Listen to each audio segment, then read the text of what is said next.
Hi, everybody. I'm back again, and I'm just going to do a quick, well, not quick reading. It's going to be a little bit of a reading. I'm basically doing this as practice for when I go to Fan Expo. I'm going to be reading later on. Yeah, so just going through that, and we'll see how this goes. It's a surprise. This is a surprise, so I'm not really expecting many people, but if you show up, that's great. And if not, that's also okay too. So I'm going to start now. The book is The Crystal Crown. This was written by my father many, many years ago. There's going to be sirens in the background. I'm downtown, so this is like completely live, and really I'm just trying to get what I need to have in the story. So I'm hoping I can kind of save out the video after this and then repeat it so I can figure out what I need to save and what I need to cut for a 20-minute reading. 20 minutes to half an hour reading. So there you go. Alrighty.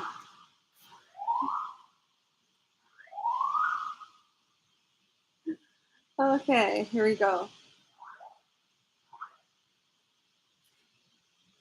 To speak of Arden the Grim is to speak of many things. One must tell of how he was last in line of how he was the last in a line of men who stood for Far Therod. A line descended from Eredon the Fair, who left Alisman that there should be no quarrels with his brother, Randall of Aventir. Both of them being sons of the famous guardian of the sword, guardian of the sword of Aventir, Rorik. Oh boy.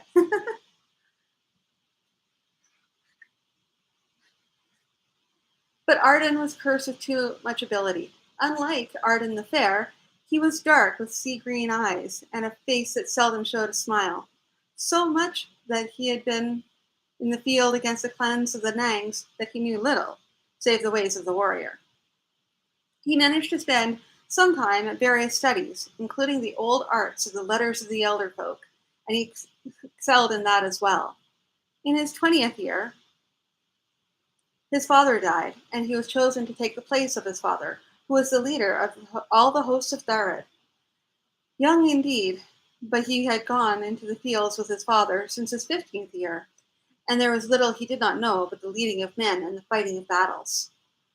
This brought his troubles, for the men of the war host determined to make him their king in the place of the new king who had succeeded to the throne. Werta the seer spoke to him in these words. In the 20th year, on spring's first day, seek a path to the west away.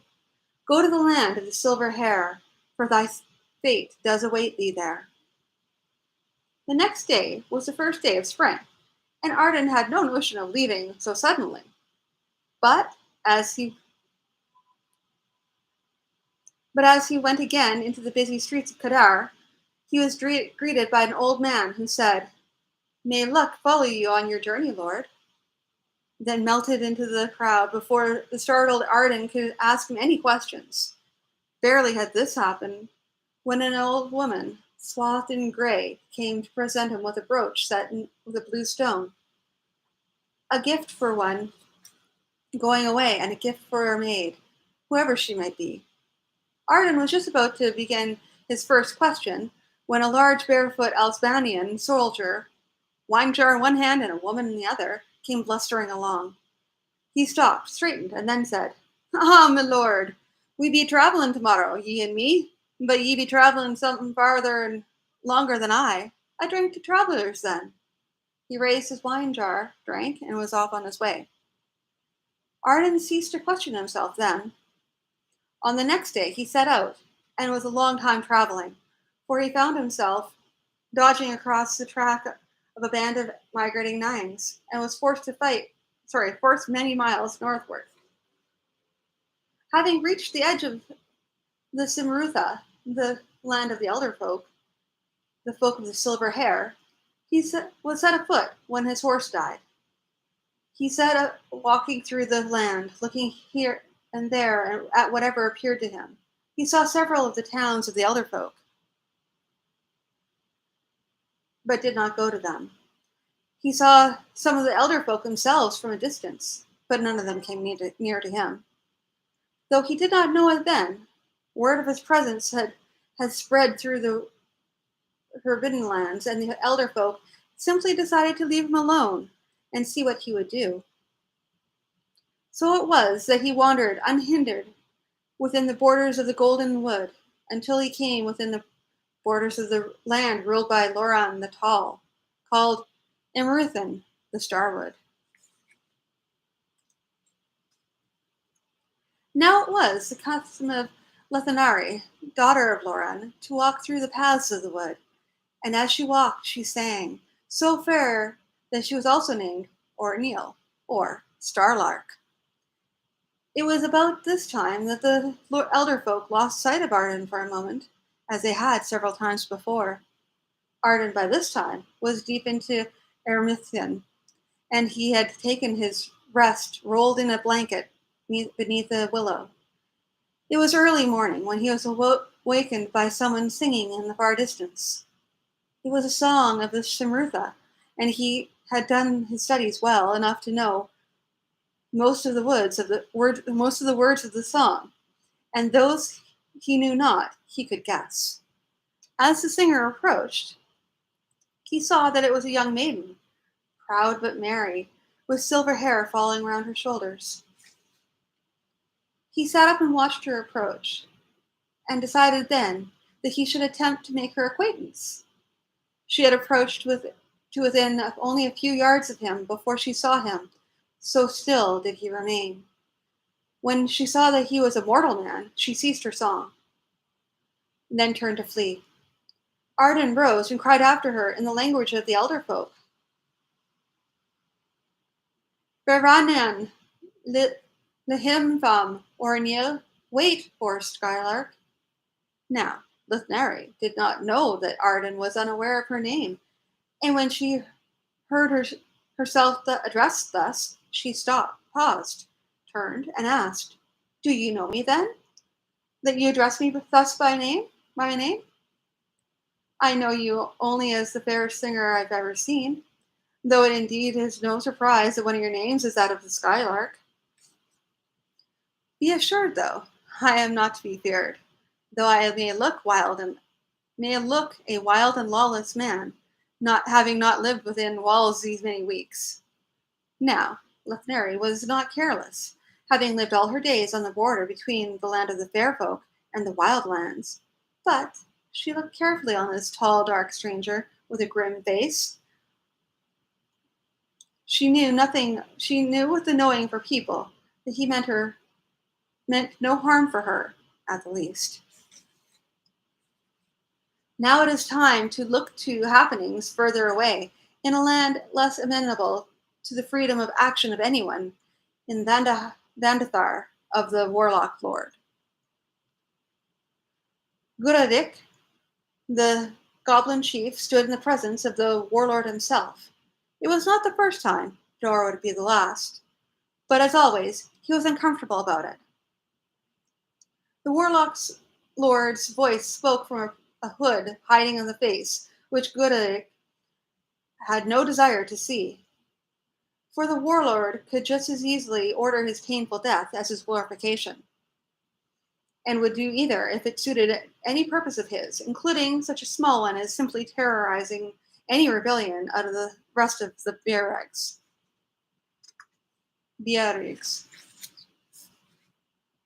You'll go far south to the land of Simruthar, and take away the crystal crown from the king of that land. Guradik knew that what was expected of him, and it galled him. My master has, then, a plan for placing us in such a position unseen? Will the great one deign to inform this but his slave as to his insignificant part in the plan? Beware, said the voice. You sound too human, too much like the other crawlers and traitors and night spawn of the caverns that creep about seeking favors and hate within them. I know Birugs better than that, and I know you hate the part you play. Therefore, play it not too well, lest I suspect of the vices I know of in the hearts of others I spoke of. My master knows all and sees all, and knows what my heart says. One of two things will happen to you. You will cease to be my cease to be my most efficient captain, or you will help to make too great a slip on that borderline of efficiency and insolence. When either happens, I will have a new captain. I have 30 werewolves to bear you and your folk out onto the plain ere morning, and on that day, on the day that you reach the golden trees, you will communicate with me. And by my arts I will hide you, so that unless you stand openly in full sight for a greater length of time than is likely, you will remain unseen. Though the power of golden Termithian is no inconsiderable thing, I will keep the shelter over you for a week's time. During that time, you'll be able to ambush him, slay him, and take away the crown. Do you understand? All save the matter of communication. How is that to be done? The warlock lord gave him instructions and all else necessary, and dismissed him. He stepped out of the audience room to find his troop awaiting him. 29 fine, strong goblins, brute-faced, long-armed, stoop-shouldered, dark-complexioned hardy. 10 who bore short, recurved bolts and dark-fletched arrows. 20, including himself, who bore spear, shield, and broad, stabbing sword. They leaned toward him, and he spoke. Raiding, my lads, a raid of all raids, which will get us the great reward from him. A raid into the White Hare's land, to smite their king and take the crystal crown. But look, lads, he does not send us to death. He's making an enchantment so they can't see us. And we ride the first part of the way, ride on shapeshifters that go faster than the wind, with the speed of things unnatural. So, take up your packs, let us be going. They went out of the palace, down the broad stair, and mounted the waiting werewolves. With a trumpet blast, they were away, dashing down the ways of the city, shouting, hallooing, sounding wild horns and clashing shields and spears, out of the city, down the broad roadways, through the nights passing, laughing, shouting their rude jests as they flew down the dark stone that lay abroad before them in the weak moonlight that came through the clouds.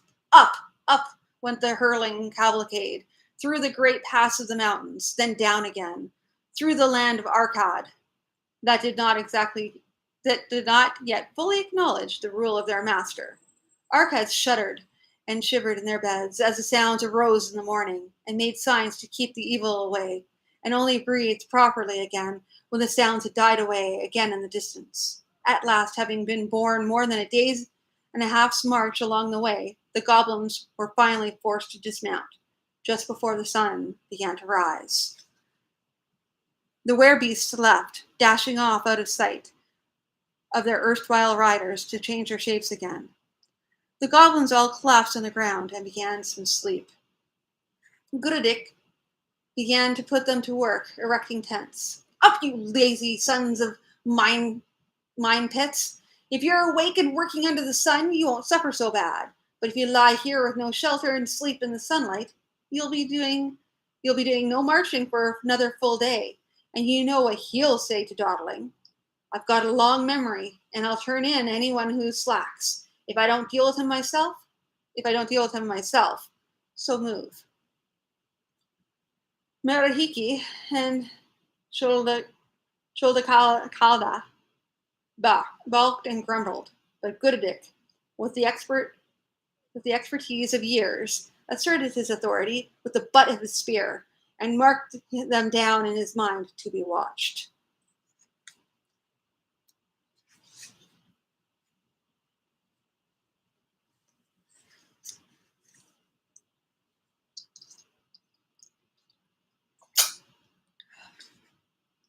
Meantime, Lithneri, though not putting forth her complete trust immediately, walked all the morning in the wood with Arden, talking of many and various things. He told her of his life in the lands of the eastern waste, of the battle against the Nangs, and of the customs of the desert. She, in turn, told him of herself, how her mother, as a girl, had been stolen by the Nangs, taken from them by the Inini Iligobo, the people of the jungle. of Comotor, sold by them to the Tellurian innkeeper, and rescued from there when the poor Zakur Birags, the flying goblins, had descended and destroyed the town of Kirach, seeking Loren the Tall, who was on his way to destroy the dark hold of the hills of darkness. Loren brought her home, and wed her, and there they lived on the edge of Shimrutha. She told of her brothers, grim Shorin, the warrior, and smiling Hurin, the singer, and showed him many fair things to be found in Shimruther. As the day wore on, she trusted him more and more, and brought him at last to her parents. Lorhan, by the standards of the elder folk, was yet young, but he had great wisdom, and was accounted as one of respectability. He was a noble or old person, and when first Arden saw him, he was armed and armored in chainmail made by himself, with his long sword Bialin at his side. His features were slim and rounded. His gray eyes serious, and long green feather in his helm made him appear somewhat less unfeeling than the first view showed. Only a little behind him came Shirella, his wife, and mother to Lithnari, fair and shining in a long green gown, with a belt of golden leaves about her waist. When they heard what she had to say of Arden and what he had to say of himself, they gravely invited him to remain there with them while they sought to find what fate could be awaited him. In part from desire for company, in part because of the attraction to Lithnari, and in part for the help they could give, he accepted. A messenger set off to Gilin Tirithman, since if someone was to find his fate in Shimruther, it was best for Shimruther to discover what fate it might be, lest it be detrimental to Shimruther as well. Now, Arden, being a courteous and careful man, was able to make himself fairly well liked thereabouts, and he knew enough of the elder tongue that he could discuss things with them, and read their books of lore, from which he learned much. A feeling came to Lorhan that the fate of Arden would concern powers which he did not fully understand, so the elder one began to instruct him in the use of powers. Arden, for his part, learned well, and though he had not great skill in all such matters, nor great time to learn, he was able to learn well enough to do one or two of the most powerful enchantments. He was able to use the third and second words, which would give him command of great power for a time, though the second word would mean his death if he maintained his burden for long. He was shown the first word, which mortal man may master after many years, and which elder folk use only rarely and with caution, but he did not even make the first steps toward attaining it. Now these words, as he cautioned, would give him power to match most of the present wizards, and some measure of protection against arrest. Any wizard likely to seek him harm would probably be at least a lesser servant of the warlock lord, and many of those who would not be much deterred by either word. Such a case would call for the quickness of thinking and action. One day, about 15 days after the meeting of Ardan and Urinil, Gudadik and his goblins reached the edge of Shimruther. The time had come to communicate with his master. He took a large silver bowl from his pack, traced figures of horror, things not good to look upon, and runes unreadable that brought a shudder to even the most hardened goblin. This he gave to Meraki and Shulkada to be filled with blood, a task they would enjoy somewhat, even though he assigned it in a way to make it seem a punishment. Then he erected his tent so as to perform the proper magic in private. He had no fear of rebellion while he was not watching, for his troop would be on their best behavior while he was communicating with the master of them all.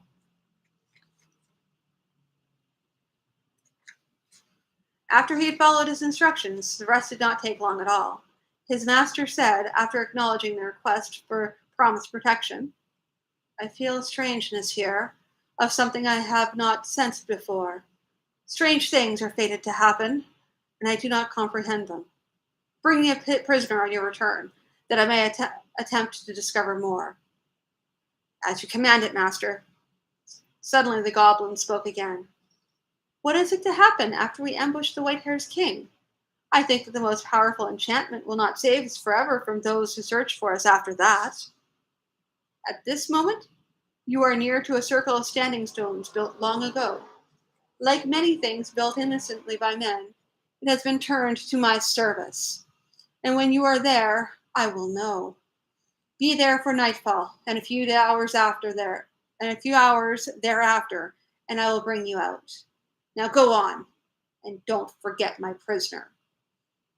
And so the goblins went down, and for the first time, goblin feet trod on the golden trees, and their feet made marks in the grass of the forbidden lands. But so strong was the enchantment of the warlock lord, that those who saw the footprints were misled as to their origin, and none sought to look too deeply into the matter.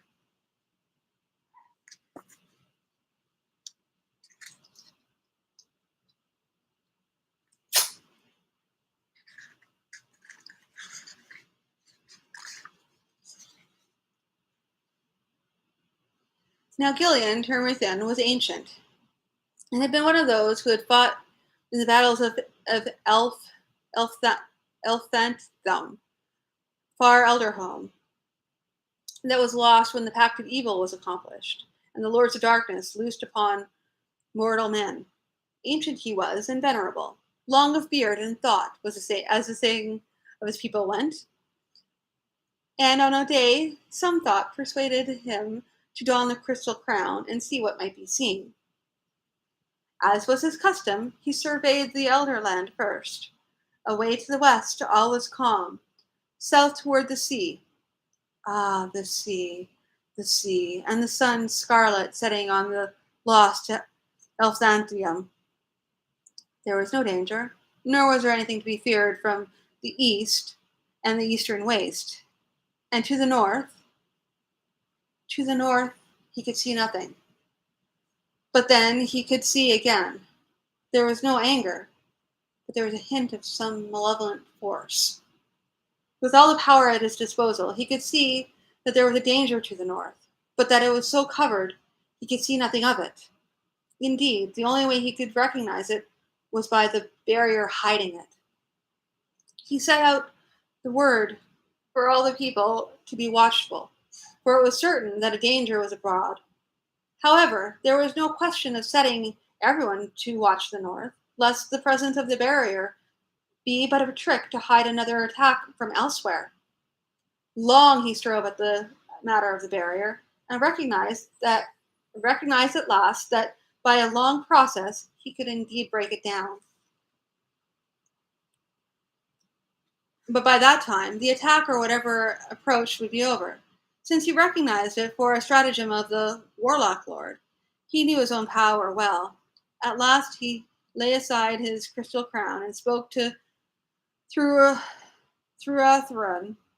Cyrenir Greymantle, who would be king after him, saying, "Long have I sought the answer of this riddle, and many days I have striven with this evil matter. Let us go out, let us ride, for I would feel clean wind and clean rain on my face again." So they rode, but they had not gotten far from the king's hall when Godidic's band rose out of ambush and attacked them. The king was slain almost immediately, but Thruathan had drawn his sword and defended himself, even when his horse died under him, all the time sounding an alarm on his small horn. With his back against a tree, he killed 5 of them before a band of armed elves rode out of the city they had just left. The goblins, seeing this, fled, but they took the crystal crown along. They bore Gillian back in sorrow to his town, singing this lament. Lemith, Raha, Gal, Lemith, Naha, Ye, Andu, Thetoa, Lenisum, Yach al Loto, Rim, Rythan, Gal, Fikatha, Thamher, Yachamu, Yu, Lematoth, Gal, Leneltu, Anita, Raha, Anuhum, Feminina, sorrow, great our sorrow, for the one who has fallen. Grieve, grieve, grieve. Autumn to our hearts has come. The shining in our darkness is put out. The wings of the wind have taken great wisdom.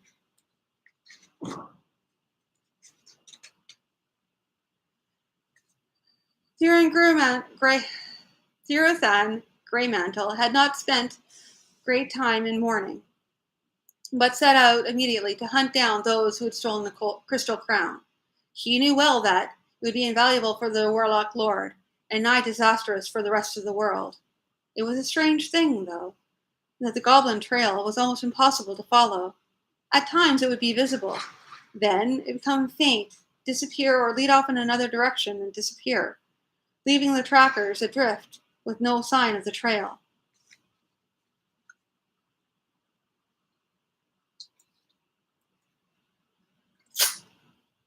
It chanced that Lothnari had gone a wandering by a secret spring where she was to meet Arden later.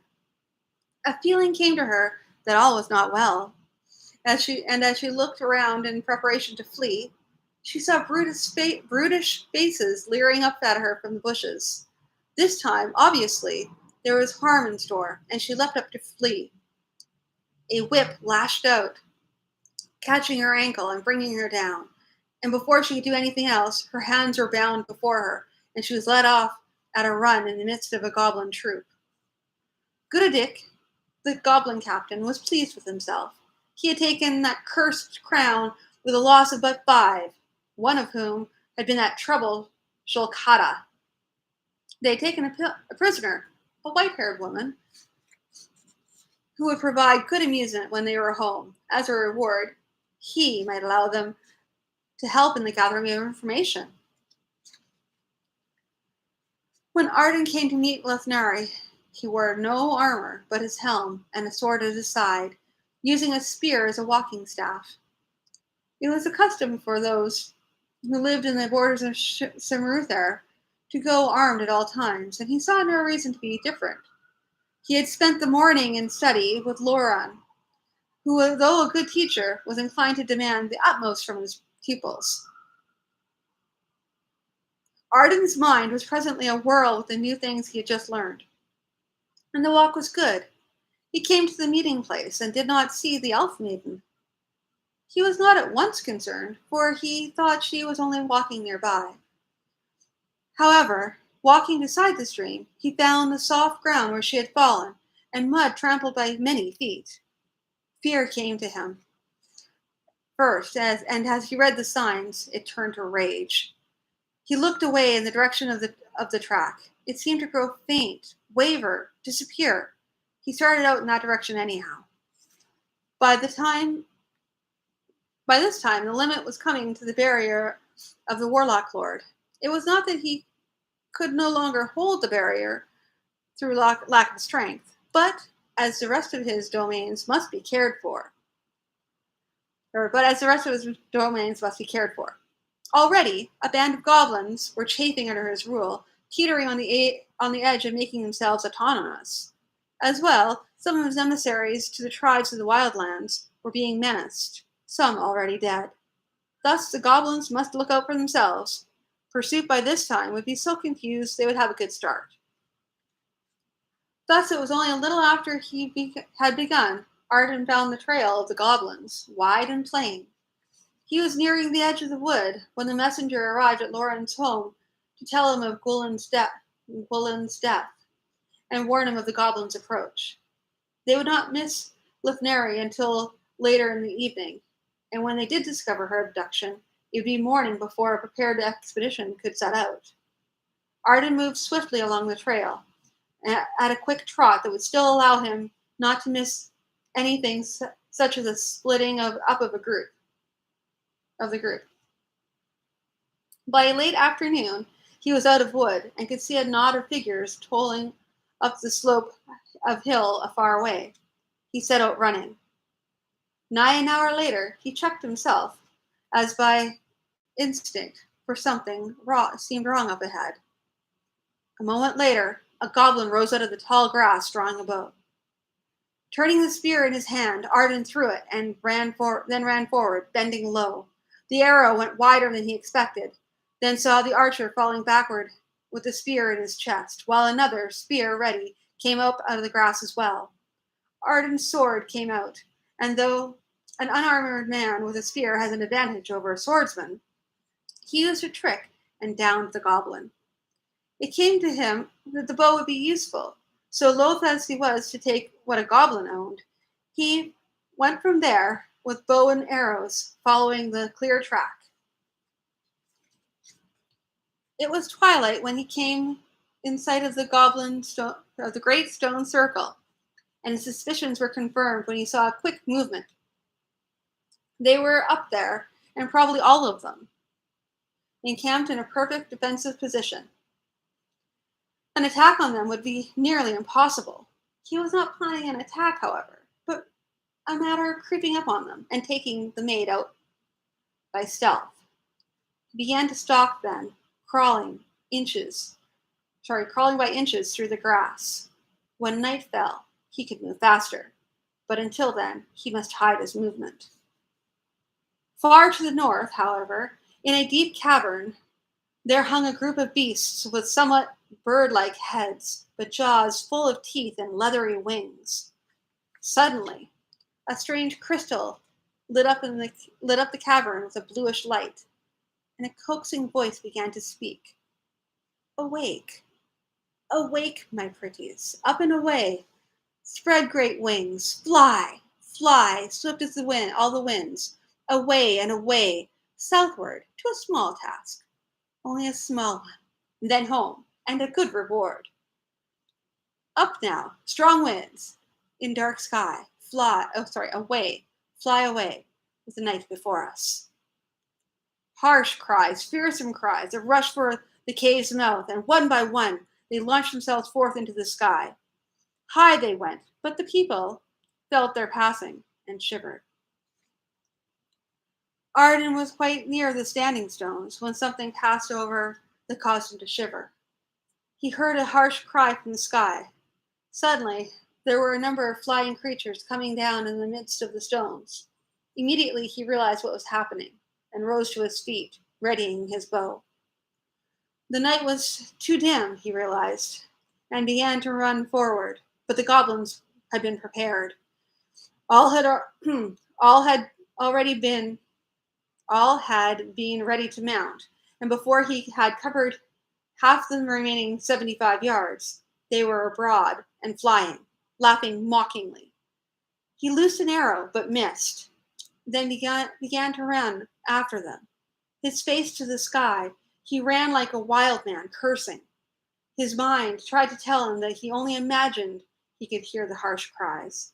But his heart would not listen until he caught his foot in a tangle of grass and fell, knocking out his breath. For some time he lay weeping on the ground, weeping with frustration and rage at his failure. Finally he took hold of himself. As father said, he who cannot keep his head may lose it, at the neck. I have been the greatest of fools this day. Had I returned to Lorhan immediately, we should have set out on an expedition a horse, and they should not have escaped us. Well, I have no choice but to go on. To return now would be too much delay, but I cannot follow until morning. After careful consideration, he made plans. He was about a day and a half's journey, but he could make it less, from the jungle of Komotor, and the beasts had been flying in exactly that direction. Therefore, they were gone to the hills of darkness. But the goblins would probably be going to the land of Vandethar. Now, the jungle was definitely not his country. Therefore, he would be safer to skirt it. He had seen Simruther maps of all known country in that direction, and as an expert campaigner, had managed to memorize most of the land ahead. Between the jungle and the hills was the territory of Thurid, sorry, Tayurid. That was a chancy land, some of the folk in it being friendly, others not. So had best not go too deeply into that either. After passing the jungle, he would begin to swing slightly east, so he would cut the Birig's trail somewhere as it began to move to the northwest to their home. He managed to kill a rabbit the next morning and made a water bag from the skin. Roasting the flesh, some he ate, some he took along with him. He moved himself at a paced trot, working out the stiffness from yesterday's excursion and the night's fitful sleep. Gradually, he increased his pace, endeavoring to set a speed that would not wear him out, but would enable him to make his speed increase with the days to come. The goblins would have about a 5-day start on him, but he knew that they would also know that and would induce them to slack off, and he could increase his speed and very likely overtake them before they reached home. Later that morning, by chance, he met an Albanian outrider, a rider of the wildlands, who sold him a blanket and a sturdy pair of shoes at a very cheap price. On he went running for a time, then walking, then running again. By the end of the 3rd day, he had passed the jungle and was moving slightly to the east.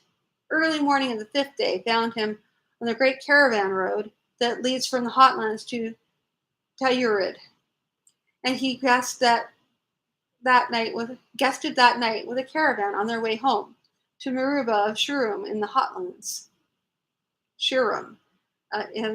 In the hotlands. In the afternoon of the 6th day, he saw a band of Dimnovi, small naked men with oblong shields and short spears, but they either did not see him or ignored him. He also saw, a little later, a band of Habertai in their war wagons, but their minds were set on a greater prize somewhere, and they did nothing more than shout insults at him.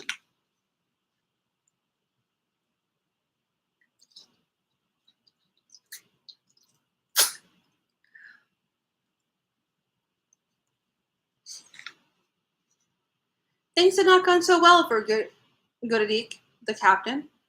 They had landed in the midst of the hills of darkness, and it had taken them until mid-morning to follow the tortuous path out.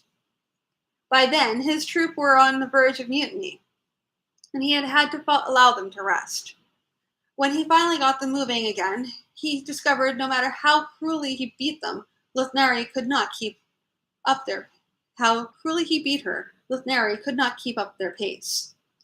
The fact of the slowed pace gave his troop more incentive to become slack, as though they needed it.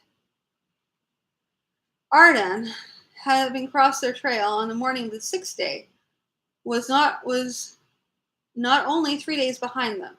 He would have caught them sooner, but he had to hunt for food while they carried most of theirs. His time with Loran had not been wasted, and he was able, by knowledge of the means of speaking with them, to send messages to Loran by songbirds. On the morning of the 11th day, he found that he had spent the previous night only a matter of 5 miles from them, so he kept on the trail, waiting for the night. While they were better able to see it than he to see at night, they would be less alert, with some of them resting. Carefully and quietly, he came up on them. Lethnari, worn and weary though she was being forced to work as a slave for them all. They had reached the top of a mountain pass, and in the morning would be safe from the sun under their master's perpetual gloom that ruled the skies there. By evening, they would be celebrating their reward within the city of their master. Arden marked the position of the sentries and readied his bow. If he could reach a certain point, he could probably kill at least 2 of 3 before it was noticed. After that, he would shoot as many of the others as possible, lead them off on a chase out of the camp, circle back, and take Lethnari. His first arrow was accurate, and the goblin made no sound, simply slumped at his post. As he took up his next arrow, he saw something happening in the camp. Lethnari, too weary to stand, had seated herself on the ground, and one of the troop demanded she bring him something. Because she was slow in complying, he struck her with a whip. All this Arden saw out of the corner of his eye as he drew his bow. He loosed swiftly, saw the goblin fall, then turned his next arrow to the one with the whip. Fair and true was his shot, and that one fell back as well. He had thrust a handful of arrows into the ground before him, and he began to shoot fast. He killed one other before the first shout. He killed one other before the first shout was heard, then aimed at the chief. The chief, however, leapt up, grabbed his pack sack, and vanished into the darkness. Arden's bow pierced his arm. The goblin band had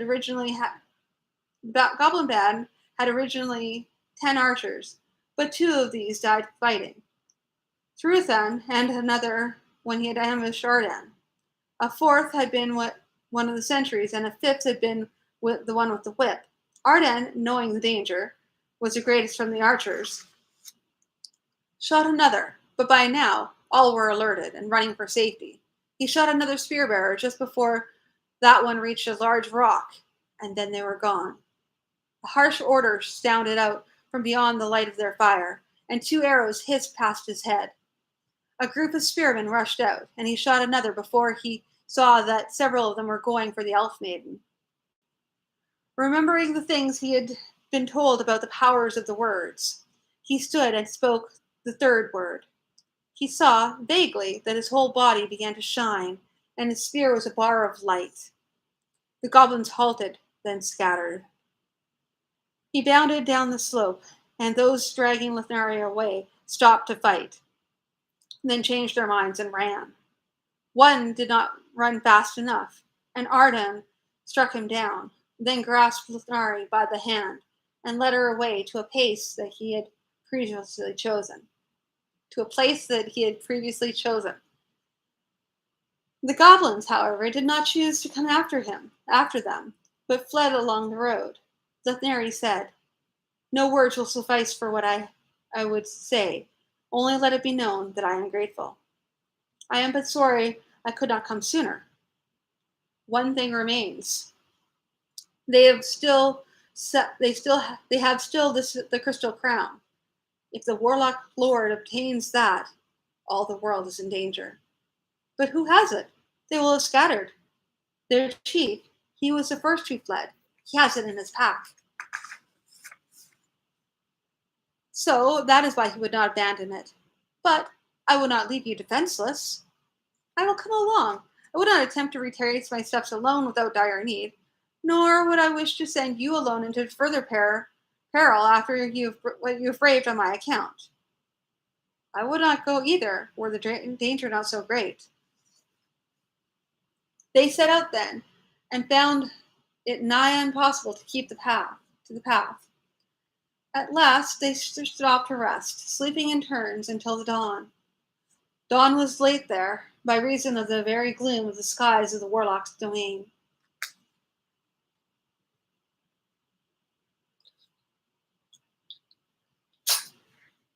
In the meantime, Gudidik, Moriki, and 4 others were fleeing ahead. After a time, they slowed to a walk, still remaining wary. Gudidik could hear Maraki talking to 2 of the others behind him. "Look," whispered the captain. "That Kratsol Maraki is making plots to take the glory and praise away from the ones who've earned it. Stick by me, and I'll see you get a promotion." Behind them, an arrow slid out of a quiver. Gudidik turned and threw his spear, transfixing the archer, whose arrow struck the other goblin beside Gudidik. Woodwick leapt forward and parried Meraki's first blow, then cut him down, while the goblin to whom he had made the promise attacked the remaining one. In a moment, only the two of them remained. Well done, declared the chief. I put you on the good side of my report. Should go on the next list for promotions. You're Orakad, are you? That's right. Never did like that Meraki. He was up from the mine pits and tried to make everybody forget it. Though they tried, Arden and Lithari could not catch up with the goblins, partly because they met up with a party of 5 of the survivors who insisted on fighting. Arden used his bow, but it came to sword strokes and lasted a little longer than they would have wished. In any case, they were close enough to recognize the goblin chief as he went in the gates of the city.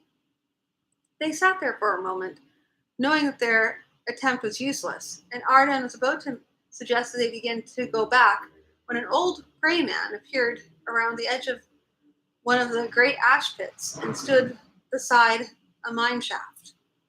You seek a way into the city. I know of one such. Much good it would do us in the warlock lord's domain. What might such as we do? By going unexpectedly, you might accomplish much.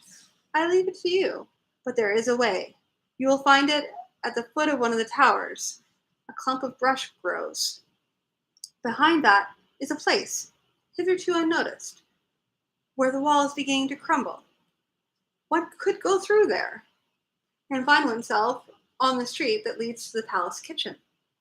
Once within, directions are clearly marked to the throne room, where the Lord will receive the goblin.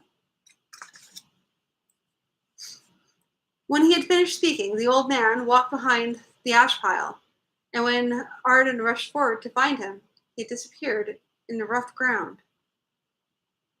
After a little discussion, they made their decision.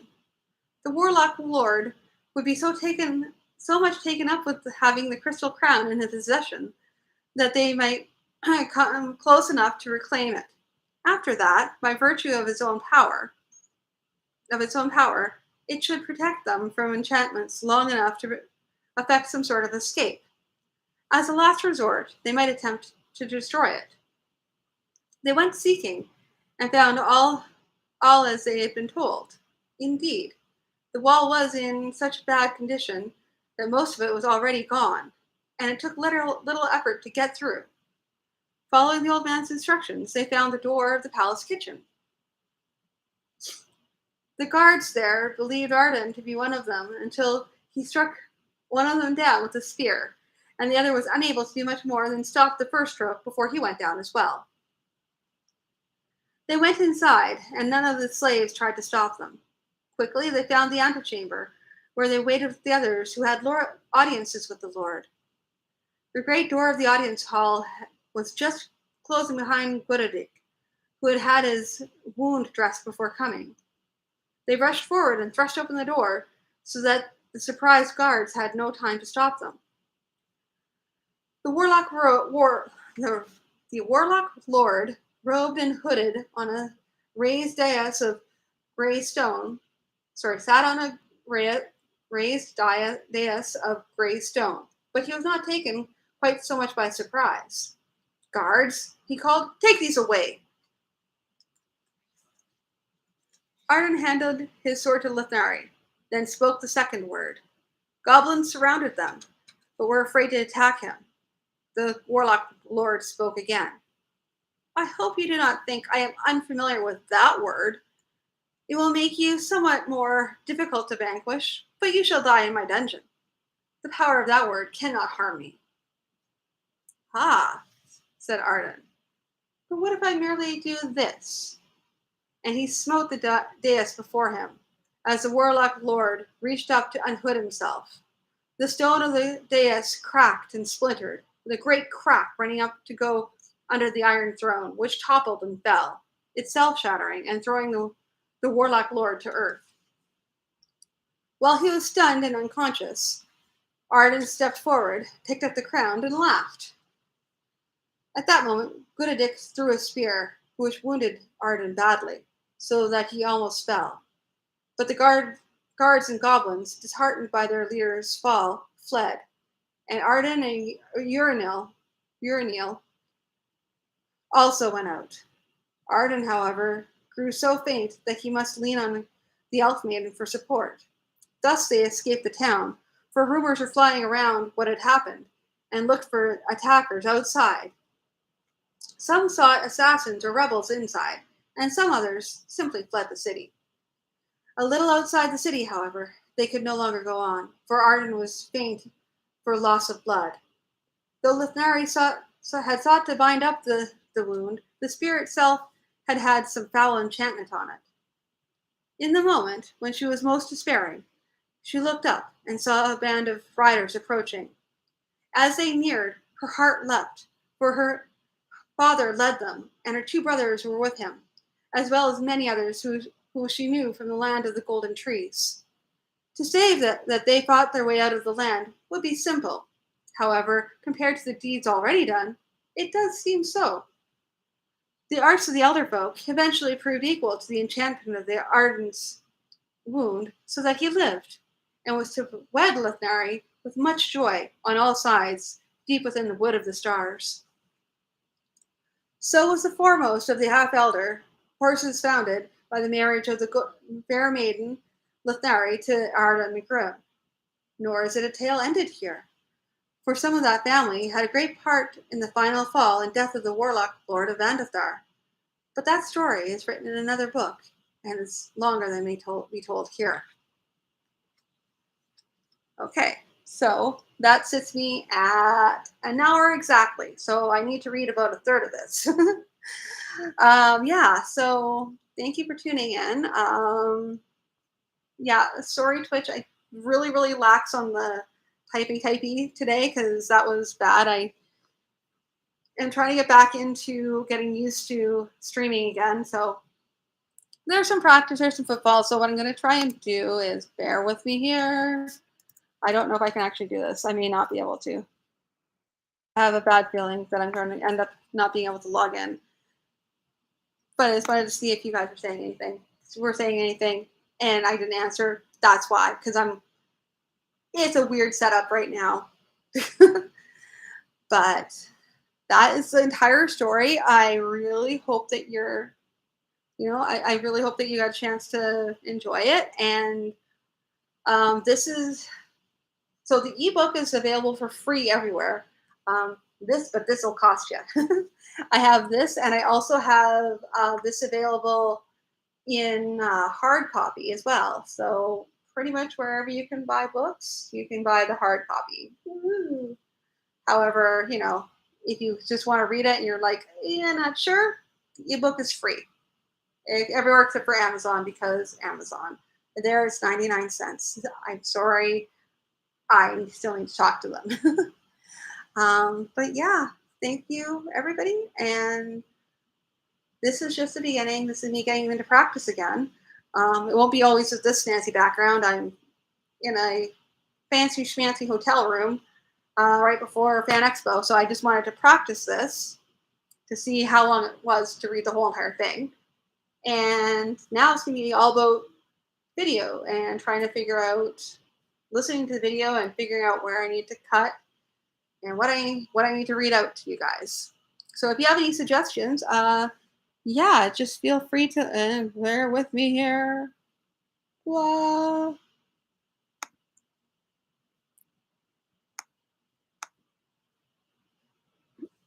Okay, yeah. So feel free to leave a comment or anything like that. And other than that, I will talk to you all later.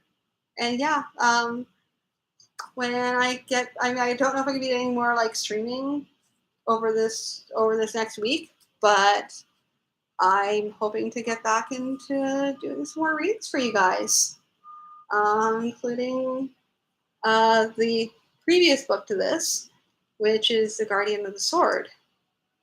I know. So I will start posting a schedule so that everyone can like actually figure out when I'm going to be doing this. But yeah, once again, thank you for tuning in, and I'll talk to you all again really soon. Have a good night.